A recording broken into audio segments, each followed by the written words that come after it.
Well, good morning, everyone, and welcome. Just waiting for a few more people to join us. It's just turned 10:30, and we'll start in a second.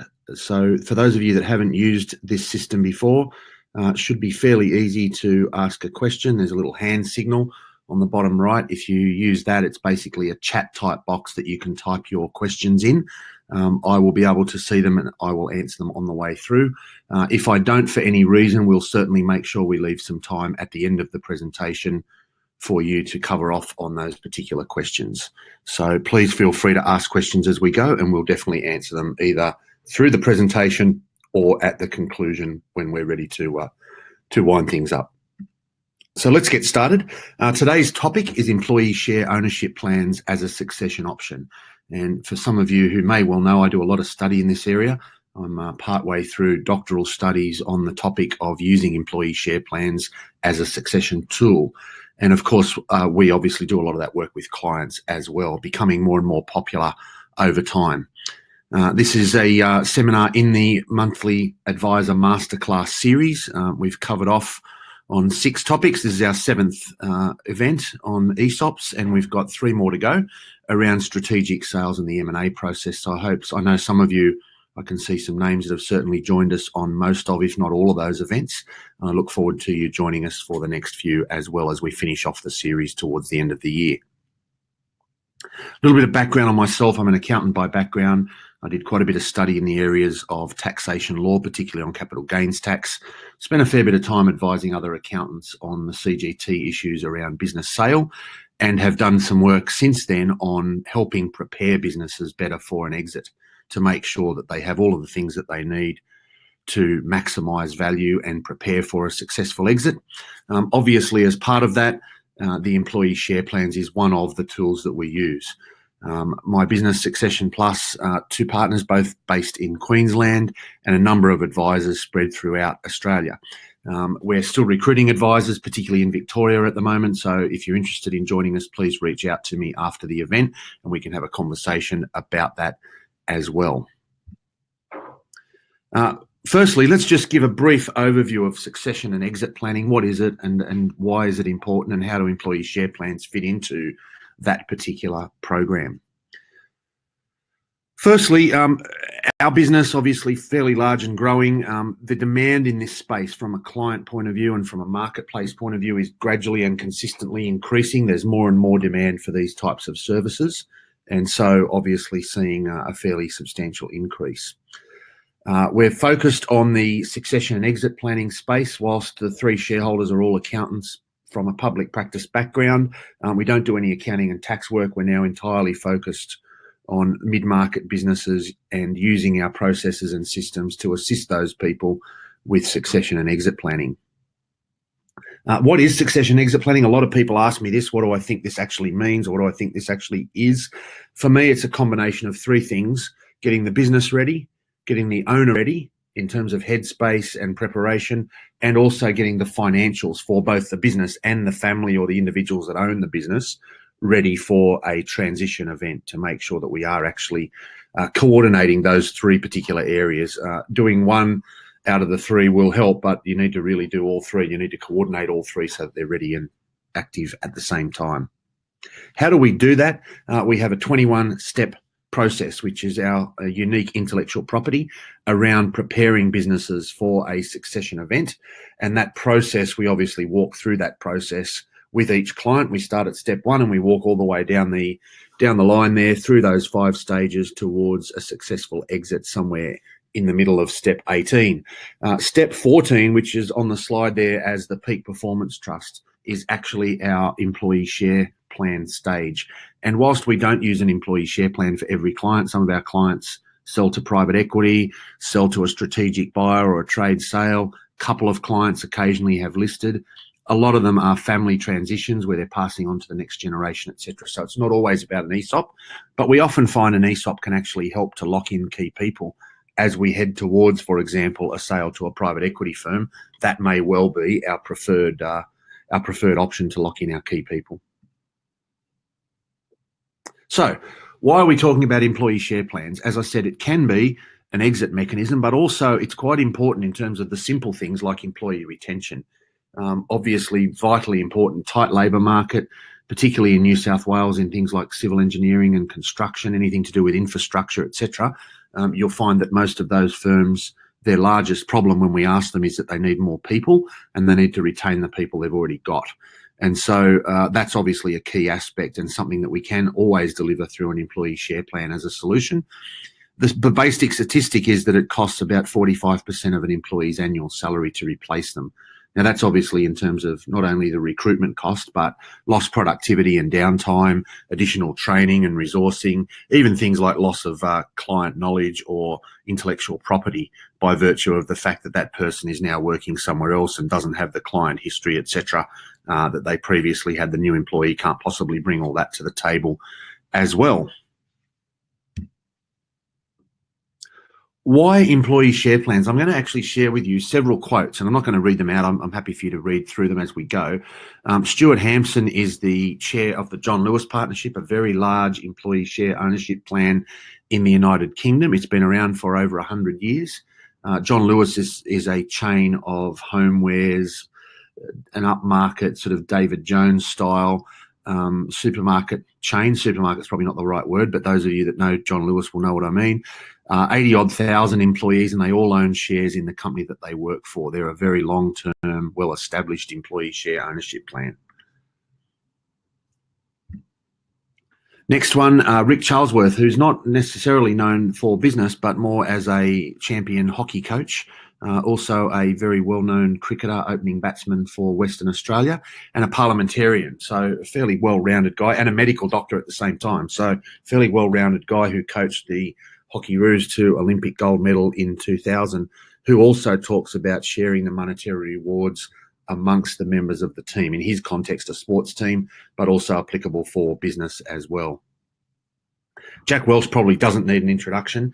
Very well-known United States-based business guru, talking about energizing employees and how we can build a better business over a period of time with those employees on board. David Thodey, the former Telstra CEO, certainly talked about no better way to tune people into creating shareholder value than to actually make them shareholders. And that's my view as well. I think that's a fairly consistent theme throughout the process. And someone that you probably wouldn't expect, Gina Reinhart from Hancock Prospecting, talking about the employees and what they've done in terms of contribution. She talks about a profit scheme. And we're actually going to talk about a profit share scheme later on when we get to our ladder of equity, which is part of the model to introduce the employee share ownership plan. So just having a look at what might be available there in terms of how we can use the profit share plan. So how do we actually implement an employee share plan? Most of us are advisors of some sort, accountants, lawyers, financial planners, etc. And looking at how we would then implement this plan with business owners, there's obviously a staged process. And we encourage people to go through these three sort of implementation phases, which employee share plan is effective and engaged by employees, and it actually delivers on the outcomes that we're trying to achieve. It is quite possible, obviously, to simply draft up some employee share plan documents, issue them, and have an employee share plan in place. It's quite quick and easy to do that. The research tells us that doesn't work particularly well because it's about implementation and how we manage that. So let's have a look at our model, which is around what we call a ladder to equity. It's not actually based on a model I designed. It's based on Warren Buffett. Talks about the fact that employees are keen to climb the ladder to equity, but someone needs to provide the ladder, talking about an ability to transition employees from being a traditional employee to ultimately becoming an equity owner within the business. So the first place we start here with our ladder to equity is obviously as an employee earning income. And look, this model's been around for thousands of years. It works. It's fairly simple. Most employees start at this place, and often, in fact, they will finish at this place as well. It's simply where you earn a salary or an hourly rate, wage, etc. Nothing wrong with that first step, but we can do better.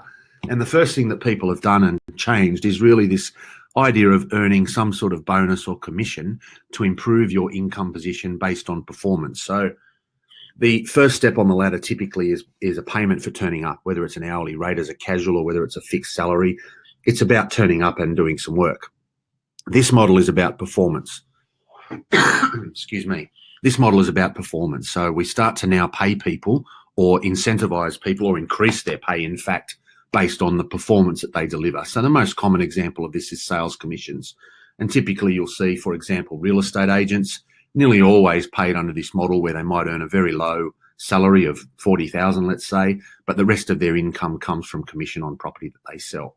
Nothing wrong with that model. It's certainly better than the first step. But what we see here is two key things happening. Firstly, when you pay commissions to salespeople, one of the traps that they often fall into is to discount to achieve the sale. And so that's fine for them because they achieve their goal, they achieve their increased income, etc.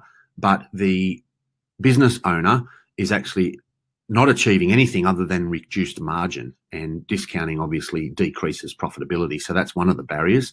The other barrier is that you often get competitive behavior because it's about individual performance. It's not about the business performance or the team or the company.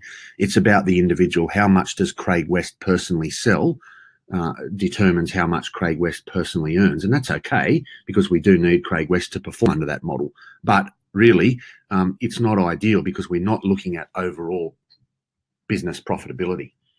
The third step on the ladder to equity, really, second stage of development of this income type model, is a profit share. And this is what Gina Reinhardt was talking about in that slide before, where we simply take a step that changes the dynamic around the income sharing to a profit share model. And that does a couple of things. Firstly, it takes the focus away from individual performance and changes it to team-based performance. We're now interested in the team performing. So it doesn't matter which individual makes the sale. What actually matters is that the company makes the sale and not a competitor, for example. The second thing that it does is the word profit by definition focuses not just on income, but also on costs. So we now have employees starting to think about the costs. And obviously that delivers better outcomes as well, because it is quite possible if your business incentive plan is entirely based on sales percentages, etc., it's quite possible for people to generate massive amounts of costs to deliver those sales. And so this profit share type model encourages people to consider both the costs and also the margin, which are the key traps that we fall into. The next stage, in my opinion, is where we need to get to ultimately, and it might well take some time to get there. But the key thing about this model is really the equity part, and this is where the employee share plan comes into play. The reason that's important is simply time frame. One of the big benefits that equity models have is that they're based on a longer term time frame. And it's a little bit like considering, you buy an investment property. Well, most people don't buy the investment property simply for the rental return. There's nearly always an expectation that the value of that investment property will increase and you'll get some sort of capital gain. The expectation, though, is not that that'll happen in a week or a month or even a year, probably. The expectation is that you'll buy and hold that property for quite some time and that it will increase in value over time, not instantly and not normally, not quickly. So the equity model around business is exactly the same. We're allowing employees to access equity on the basis they will receive some sort of income, hopefully some sort of dividend payment out of the business itself, but also the ability to access the capital value and ideally a gain in that capital value of the business over an extended period of time. So that's certainly part of the plan. It also then obviously aligns business employees with the ownership structure that exists within the business. The last step on the ladder, which sometimes people don't actually get to this step, control of the business, but the control mechanism is simply because at some point in time, if you intend to retire from your business, someone needs to run it. You'll need to have someone controlling that business. And an employee share plan can be an excellent mechanism to gradually transition people, firstly into ownership and ultimately into some sort of control structure where they have a say in the management and ongoing performance of the business post some sort of succession or transition event. So the next thing to think about then is if we've got this ladder to equity operating and we're gradually transitioning employees through the process and onwards and upwards towards an equity and control position, the mindset of an owner in business is always different to the mindset of employees. In some companies, they're actually quite closely aligned, but there's nearly always some sort of gap. There's nearly always a difference in the way that employees approach the business and think about the business and act inside the business and the way that the owners do that, because they are quite different, obviously. So we adopt a process that we call ownership mindset, and it's very simply,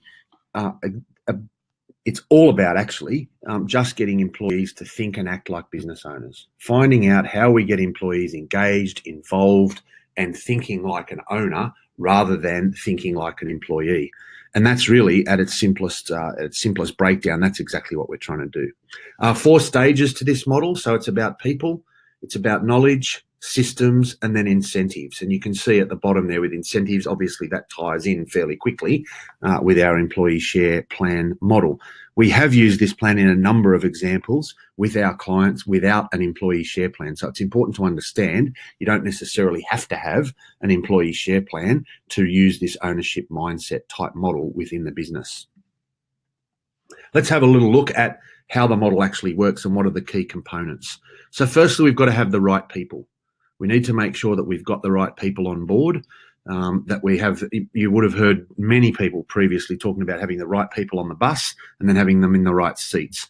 This is no different. It's really about making sure we've got the right people, whilst we also provide them with some more visibility into the performance of the business, some accountability for their role, and a structure and learning process around what they need to actually focus on to improve business performance. Interestingly, some statistics out of the National Centre for Employee Ownership in Ohio in the United States, ownership mindset cultures retain employees at a 200% better rate than non-engaged cultures. Now, when you think about what that actually means, that's quite significant. This is not 5 or 10% better, this is 200% better. So there is a substantial difference in businesses where we have this ownership mindset culture in their ability to actually sustain and retain key employees. The second component then is knowledge. One of the foundations of this model is that employees need to know exactly what it is that they need to do or be able to do to meet the needs of the business, to deliver on the outcomes that the business is looking for. So if, for example, you walked into your practice or your office today and said to your employees, right, I need to improve profit by 10%. The first question most employees are going to have is, well, what does that mean? How do I actually do that? And so it's about it providing both education and structure and systems for employees to understand exactly what it is they can do to contribute. The iceberg of ignorance model used by Mitsubishi Motors and developed out of Japan talks about the fact that 90%, 96% actually of problems are not known to top level managers. And so this is another example of where having your employees engaged and involved can actually help you. We see multiple examples with our clients of employees coming to the fore with ideas and alerts and advice to the owners that they simply did not know. The owners simply can't be aware of everything that's going on with the business. And so utilizing this employee knowledge and learning. It's also about providing financial and business training, teaching the employees what to look at. What are the key drivers within the business? What KPIs do we need to focus on? What things are we going to measure to drive and improve our performance over time? And talking about KPIs, scorecards, obviously one of the things that most businesses look at to measure performance is financial statements. You absolutely need to have financial statements and absolutely need to be done correctly. It's important, but it's not the best method to manage and drive performance within the business because it's always historical. Even if you have the best accountant on earth and your 2018 financials are ready on the 2nd of July, it's still too late to do anything with those or change them or update the performance. What you can do something about, though, is July and August and September. And so this is about leading indicators. This is about finding the things within the business that can tell you what is coming in the windscreen, not in the rearview mirror, what you've already been past and done. So it's about finding those things within the business that can actually drive performance and putting the systems in place to measure them and report them so that people can see what's actually going on. Lots of business owners quite nervous about sharing this sort of information with employees. But on the converse side, when we talk to employees, nearly always they raise an issue within the business is that I don't have access to the information I need to do my job or to improve my performance.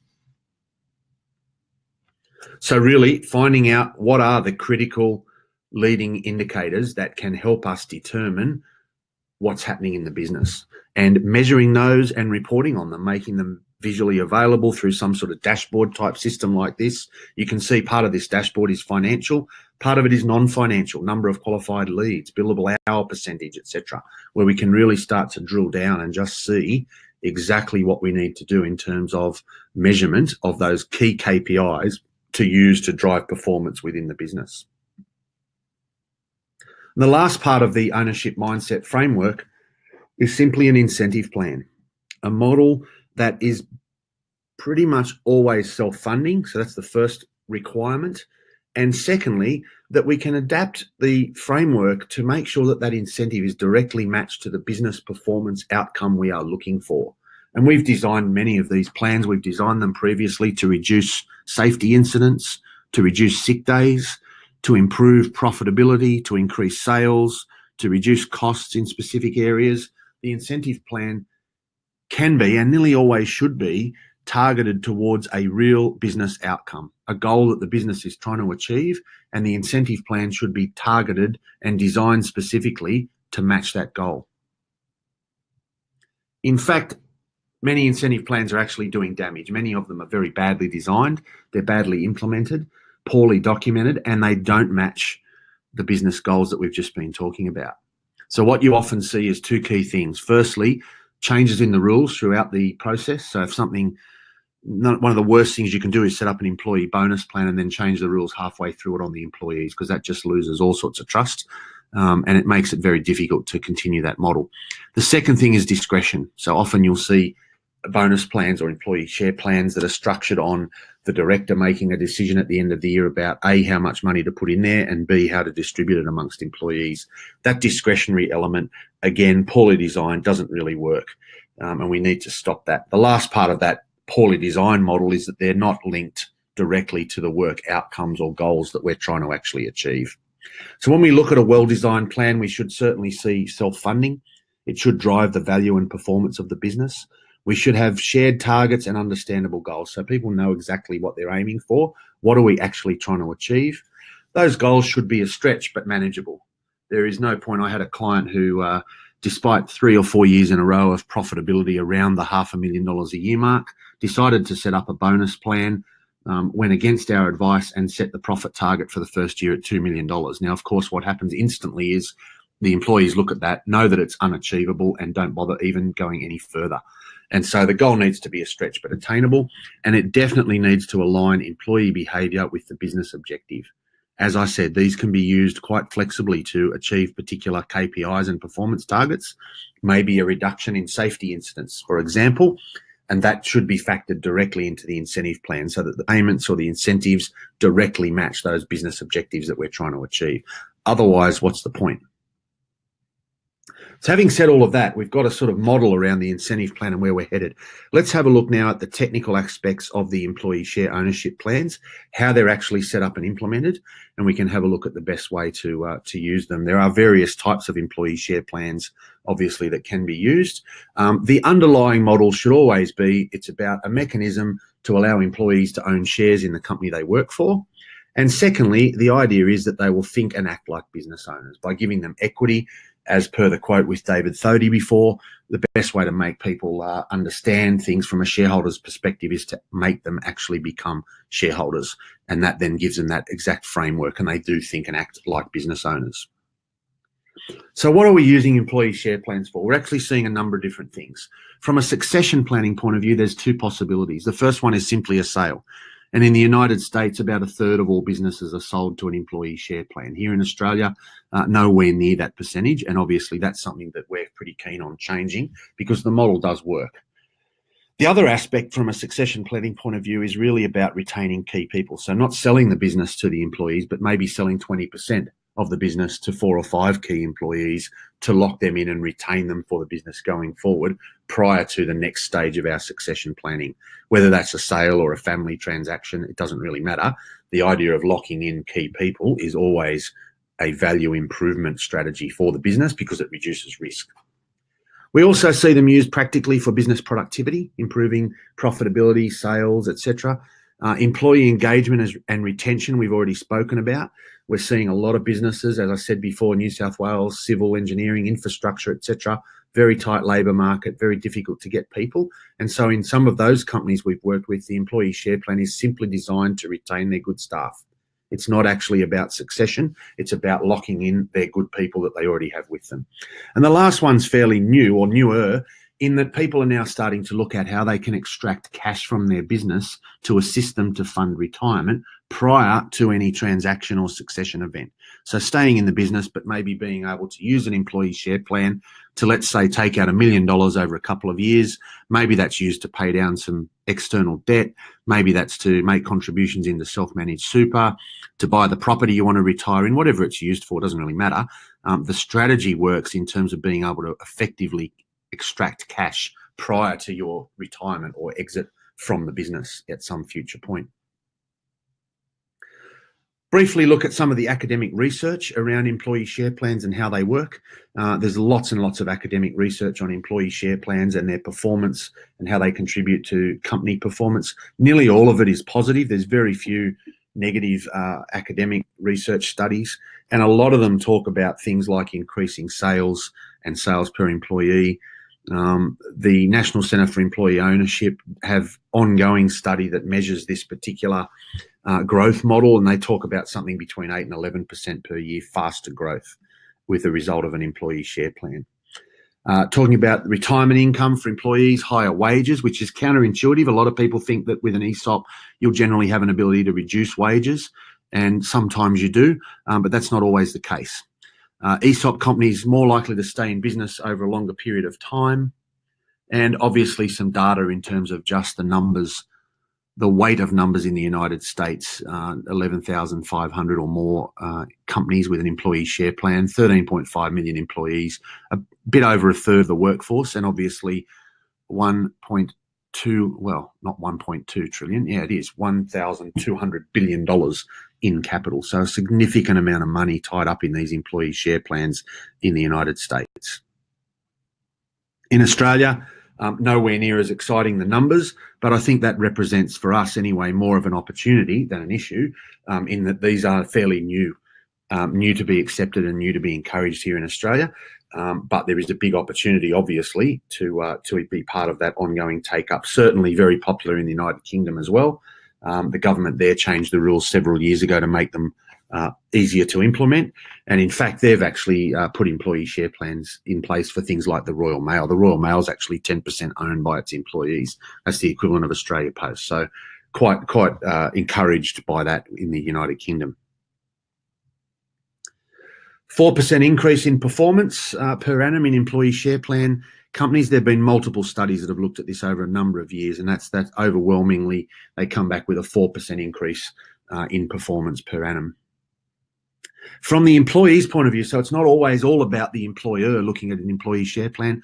From the employee's point of view, most employees very positive about having an employee share plan in place. You know, at the bottom there, 73% of plan participants agree or strongly agree the company's a good place to work. So they can have some benefits. Obviously, this has got to be done on a win-win basis. It's not about the employer winning or the employee winning. It's about both coming out in front at the end of the model. So there's a new opportunity here. The government changed the rules a couple of years ago now, in line with the new industry innovation. There were some very unfavourable rules introduced by the Rudd-Gillard government back in 2009, and these changes, when they were introduced in 2015, reversed those changes and put in place some new concessional tax treatment for startup companies. And we'll have a look what that actually means and how we might take advantage of that. So the first plan we're going to look at is actually simply called a startup plan. They're fairly easy to do. They're fairly cheap to implement, but there are some criteria. What I tell clients is if you qualify for these criteria, you probably should go down this road because the taxation concessions are significant. So let's look at the criteria. Firstly, from a company or employer point of view, the company can't be listed on any public exchange, and it must have aggregate turnover, that means grouped turnover, of less than $50 million. The company or business must be less than 10 years old, and they must be an Australian resident taxpayer.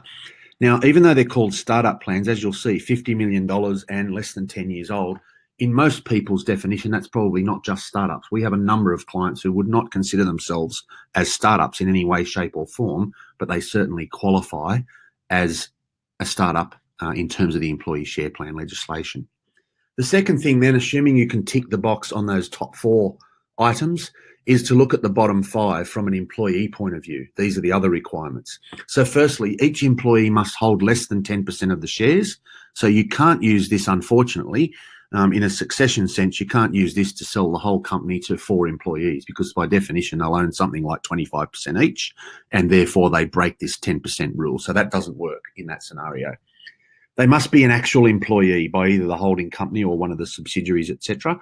And that's different to some of the other plans. So that is a restriction for some people. That also means, obviously, you can't use subcontractors, etc. They have to be real employees. You must sell the shares at less than a 15% discount. So if my shares are worth $10, I can sell them to the employees for $9, but I can't sell them for $5. So it's got to be less than a 15% discount.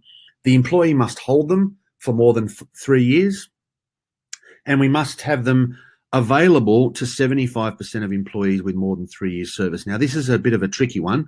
A lot of people think that means we have to invite 75% of our employees with more than 3 years. That's actually not the case. It simply has to be available to 75% of employees. They don't all have to be invited. It's quite possible and quite normal to have some qualifying criteria, etc.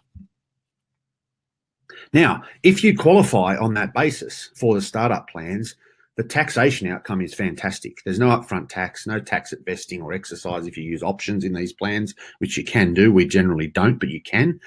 The simple model is that participants are taxed on the disposal of shares with the normal CGT discount. That's a capital gains tax event, not an income tax event.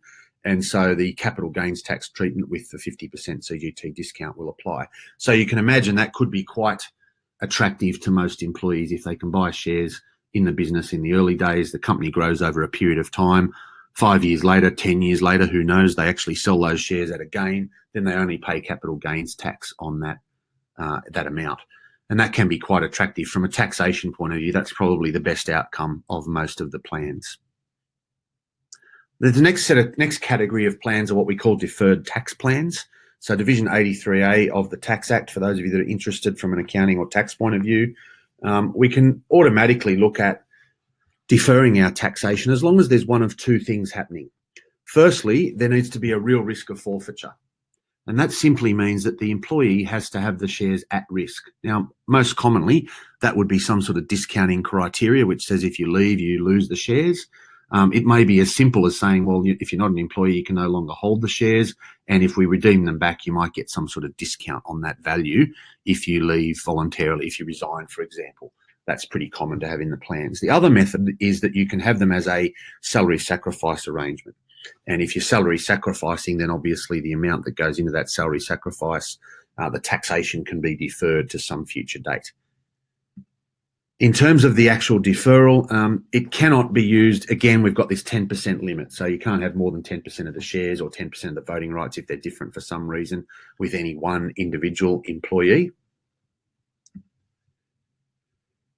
Then we look at the taxing point. So we've managed to defer tax as soon as there is no real risk. So a lot of these plans, including some of the ones that we use, have a 7-year discounting program or a 5-year or 10-year. As soon as there's no more risk from the employee's point of view, then they lose access to the share deferral. So they have to pay tax when that risk disappears. That becomes a taxing point. The other possibility is if there's no restrictions. So if there's no restrictions under the scheme on disposal of the shares, then obviously that's a taxing point as well. End of the line is 15 years. So for no matter what you do and no matter how much real risk of forfeiture, salary sacrifice, et cetera, the maximum deferral period that you're allowed is 15 years under the under 83A. So you can acquire those shares, in 2015, and then you've got till 2030, and at the 2030 point, you will pay tax on those ESS interests at that point in time. Now, we've also got a fairly new model, and this is covered under the Employee Remuneration Trust legislation. It's outside of 83A, so it's not a deferred tax plan. We do have 2 models. One can be a deferred tax plan as per the slides we just looked at. The other is a little bit more generous in terms of taxation. And this is really about using a profit scheme type model to manage the investment by employees into the employee share plan. And we call our model a peak performance trust. So let's have a look at how that works in a little bit more detail. Really about tying in the employee's financial goals to the performance of the company. And again, we go back to those bonus or incentive principles where it's about company performance and improving company performance. The bonus outcomes and the profit share outcomes have to be directly matched to the company goals that we're actually trying to drive and achieve. How does it work? Simple structure. In this example, we've got, John and Jane that are the owners of a proprietary limited company. We set up underneath that and separate to it a peak performance trust, which for the accountants and lawyers in the room is a unit trust with a special trust deed. We generally use a corporate trustee. We then invite our participating employees to join the plan. Two schools of thought there. One is that all employees join, and we've got several clients that have actually done that. The other school of thought is that we invite our key employees. In a company of 20, 25 people, there's probably 5 to 10 people who you really want to lock in, and they're the people that we invite to join the Peak Performance Trust. It works in both scenarios. The deed that's used in the Peak Performance Trust is a restricted investment deed, and it simply says that the only investment the Peak Performance Trust is allowed to make is shares in the employer company. First step is we go and set up the Peak Performance Trust. We've got a corporate trustee. We nearly always have the directors of the corporate trustee being set up the same as the directors of the existing company. That's for control. So we control the mechanism that operates within the Peak Performance Trust. Obviously, the trustee's job is simply to manage the trust in accordance with the trust deed. So it's not actually a large role in determining very much other than managing the Peak Performance Trust according to the rules that are set out in the trust deed. So what happens? We've got our profit share calculation. Our company makes a profit and makes a profit share contribution to the employee share plan. Because of the restricted investment deed, the employee share plan must use that to buy equity in the company. And the purchase of equity, obviously the only place they can purchase equity from is from the existing shareholders. And so that's the mechanism whereby we get the extraction of cash from the company out to the existing shareholders. So, for example, we have John and Jane that own Smith Engineering. It's been set up for some time. We've set up a corporate trustee and a Peak Performance Trust sitting in the middle of the screen there. We set a profit benchmark. So this is about improved performance. We don't have a profit share from $0. We generally have a profit share over and above some particular profit benchmark.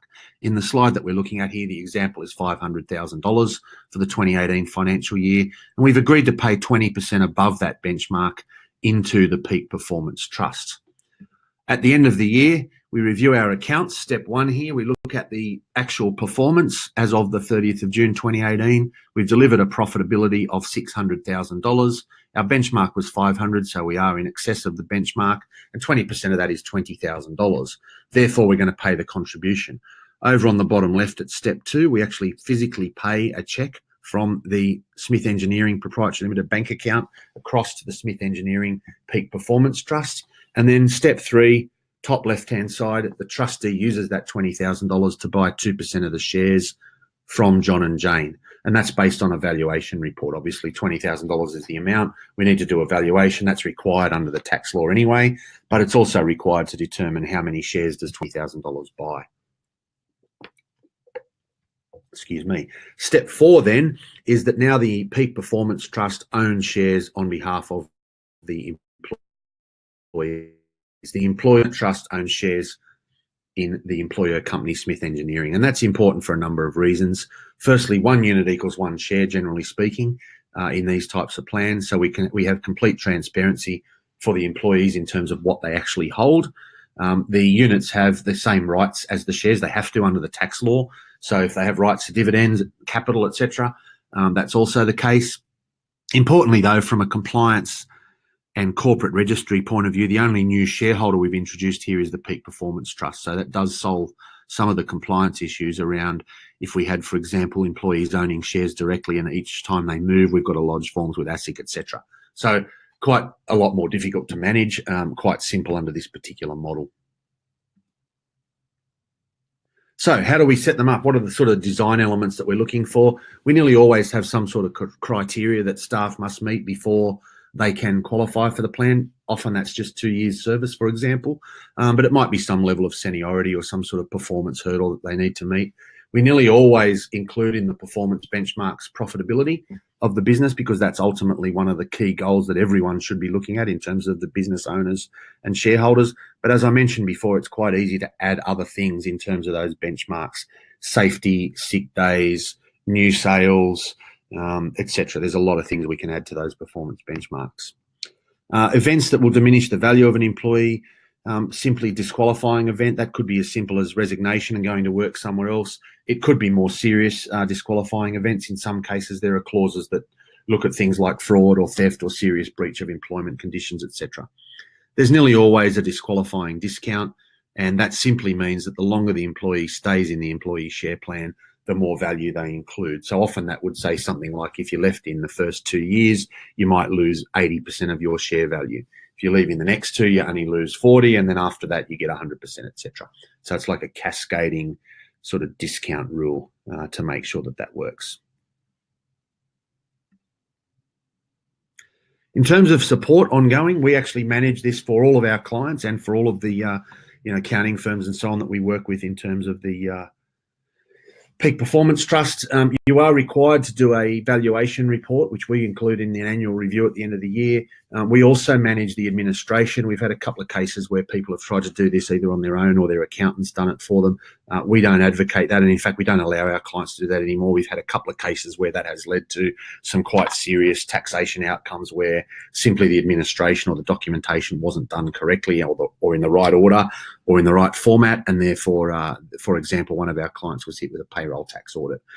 Generally speaking, these plans don't include anything like payroll tax, and so that can be the outcome. Just in terms of tax, if I just go back a couple of slides and just show you the taxation treatment. So for the accountants and tax people in the room that are interested, the contribution from Smith Engineering to the Peak Performance Trust is tax deductible to the company, but the contribution is not taxable up front to the employees. The only tax the employees pay will be capital gains tax when they actually exit.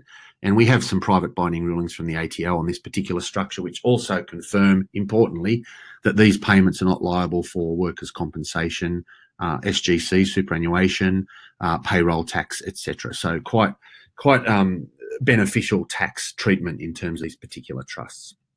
Let's have a look at some case studies now, and then we'll wrap up with some time for some questions at the end. This is an ownership mindset example. A company in Newcastle in New South Wales wanted to improve their productivity and significantly wanted to drop their sick days. A lot of overtime in this business, and the employees were taking advantage of that and having Monday off if the surf was up. And so they sort of had a very significant drop in their absenteeism by about a third within that company, based on the fact that employees really didn't understand the impact on the business and their clients, etc., when they had sick days. A lot of them being unpaid leave. This is LJ Hooker Commercial Central Coast in New South Wales, winner of the 2011 Employee Share Plan of the Year Award, using the exact structure I've just shown you, a Peak Performance Trust. Again, a reduction in sick days, staff retention improved, but a noted increase in performance. This is one of the directors talking about understanding team of people. More importantly, and as significantly, I guess, is the fact that we've now got internal referrals improving within the business, also as a result of the employee share plan. And Ty, who's the director there, says, I put this down to their seeing value in contributing to the company's bottom line because they're going to share in the profit. So it's a financial incentive for those employees to better contribute to the performance of the company. CMAC Industries, a little bit of an interesting story. This a little bit of a tragic story at the start. The owner of this business died fairly unexpectedly, and the business was passed on in a very old and outdated will to his wife, his spouse. It's a sheet metal engineering company, makes a lot of nursery equipment, etc., in Western Sydney. Very successful business now. They've actually recently converted this employee share plan into a co-op, so it's actually owned by the employees in its entirety. They were the winner of the Employee Share Plan of the Year Award in 2012 on the basis of a succession model within a business. So we were called in to actually change the ownership structure from the wife, who, as I said, inherited the business in an estate planning situation, to now having the business owned by employees. And lastly, Umwelt, also in Newcastle. We send a lot of clients in Newcastle. 100 employees, multidisciplined professional services firm, introduced ownership mindset back in 2015 and started to encourage employees to think and act like business owners. As part of a succession transaction, we introduced an employee share plan in 2017. 32 of their 100 employees are now owners in that business. They own approximately 15% of the equity. Umwelt's model is to sell the business to employees over an extended period of time. What we've already seen, despite the fact that it's only a year ago, is a dramatic improvement in engagement, ideas, performance, and actually profit. And obviously that leads to an increase in the business valuation for two reasons. One, obviously there's an increased financial performance and profit, but also there's substantially reduced risk, because one of the big risks in that business is they have a large number of key people delivering services to clients. If those people leave, the reality is they'll probably lose clients as well. So for both reasons, we've got increased business value. There is a new book coming out. We've just updated this. I'm just sending this off now to book editors, etc., as you do. So if you're interested in that, please drop me a line and I'm very happy to send you a copy once it comes out. It won't be printed for a couple of months yet, still in the production process, but once that comes out, we'll get you a copy. The existing version of that book, which is a few years old but still very relevant, is available on our website. So if you wanted to go to successionplus.com.au, click on the Content Hub, you can find a download of the original version of Build It, which is still quite applicable. Obviously, the new version will be updated, but the guts of the material within that book hasn't changed substantially. So feel free to do that. It's all free. And lastly, obviously, I mentioned to you before, we are looking to recruit accredited advisors. So if you're an accountant or advisor working in any of these particular areas, particularly in Victoria and Melbourne itself, we're actually quite light on in terms of advisors, and we are looking to recruit people. So if you're interested in joining us, please reach out to me. I'm very happy to have a conversation with you, and let's see what we can come up with. We do have some time at the end. We've got some training coming up for advisors end of August, early September and early October in Sydney, Brisbane and Melbourne. If you're interested in that, please reach out. I do have some time for questions, so I'm happy to answer those. If you do have them, please type them into the chat box. As I mentioned before, this is part of a series of events, so there are another 3 topics in this Advisor Masterclass series. Strategic sales, so what are buyers actually looking for? Why would they pay more money for your business is the key question there. The actual M&A process, what are the tips and traps that are going to cause you problems if you're selling your business? And lastly, a bit of an action plan to say, well, as an advisor, how do we put all this together and attract new clients and help our existing clients? So I do have some time for some questions. If people have got questions, please, if you type them into that chat box on the right-hand side, I will see them and I'm very happy to answer them on air. And we can go through and cover off those in the last few minutes before we wind things up. Very happy to answer questions. Okay, we've got one already. Brian, okay, so the question is, how much does an employee share plan typically cost? And I guess that's a question that probably most people would be interested in. There are a number of different programs that I've outlined to you. At the easiest and simplest level, the startup plan is typically a $6,000 implementation. That's fairly quick and easy to do, as I said. The tax office rules for the startup employee share plan, for example, don't require a formal valuation. There are some valuation rules that you can follow that make that a lot easier and a lot quicker. So you don't need to do a comprehensive valuation. So that can be done as quickly and easily as $6,000. The comprehensive plans around the Peak Performance Trust with all the implementation, etc., including the valuation, can be somewhere between $20,000 and $30,000, depending on the level of complexity and the number of employees. And the only override over that is if you've got more than 50 employees, then you are required to have a disclosure document. So that does add to the cost. But as a general guideline, if you said for the peak performance, $1,000 all up, that includes legal disbursements, etc., that'll give you the plan that you need. And the startup plans are obviously much cheaper than that. Other questions? I'm looking at any other questions. I'm happy to answer those now. I'm also happy to answer questions separately if people want to email me or contact me separately. I'm very happy to answer them offline if people do have questions relevant to their particular circumstances or their clients. I'm happy to do that. Thank you for joining us, and I hope you can join us at the next event, which is in a month's time. Those registration details are on our website. If you'd like to contact me, the details are on the screen. Please feel free to do that. It's absolutely no problem at all. I thank you for joining us and have a great day, everyone. Talk to you next month.